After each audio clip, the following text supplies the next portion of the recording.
DJ Ramkumar कलापति Madhubani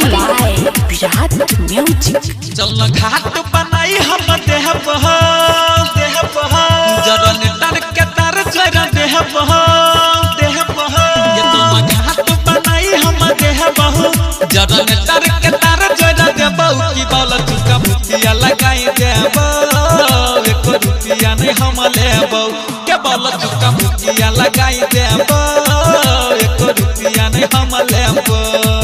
चल घाट बनाई हम देह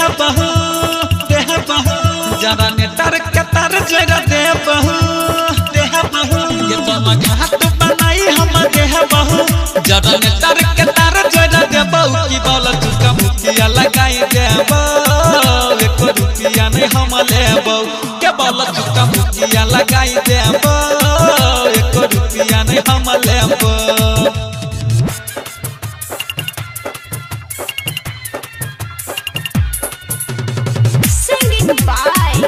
राजेश रंजन निमन से हम बनाई देबौ के कहिया हमारे बात के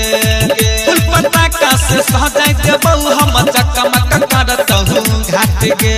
चकमक करतहु घाट के निमन से हम बनाई देबौ के कहिया हमारे बात के फूल पत्ता का से सजाई देबौ हम चकमक करतहु घाट के ओइ पावेल कम हम लिख देबौ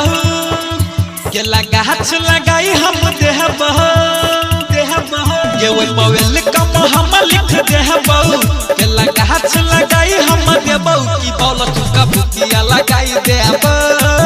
एको रुपया नहीं हम लेबौ के लटा चुका भुतिया लगाई देबौ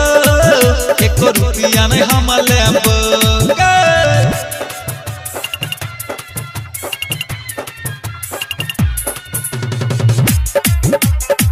presented by Virat Music number 1 घाट के रहतौ एकादो से नहीं कम के कोई हमरा कुछो कहतौ ओकर नहीं छही गम के ओकर नहीं छही गम के सुन न नंबर 1 घाट के रहतौ एकादो से नहीं कम के कोई हमरा कुछो कहतौ ओकर नहीं छही गम के पंकज राकेश से हम कही देबौ रंजन राजेश के संग लगे ये पंकज राकेश से हम कही देबौ रंजन राजेश के संग लगे की लटा चुका भुतिया लगाई देबौ एको रुपया नहीं हम लेबौ के बोल चुका भुतिया लगाई देबौ एको रुपया नहीं हम लेबौ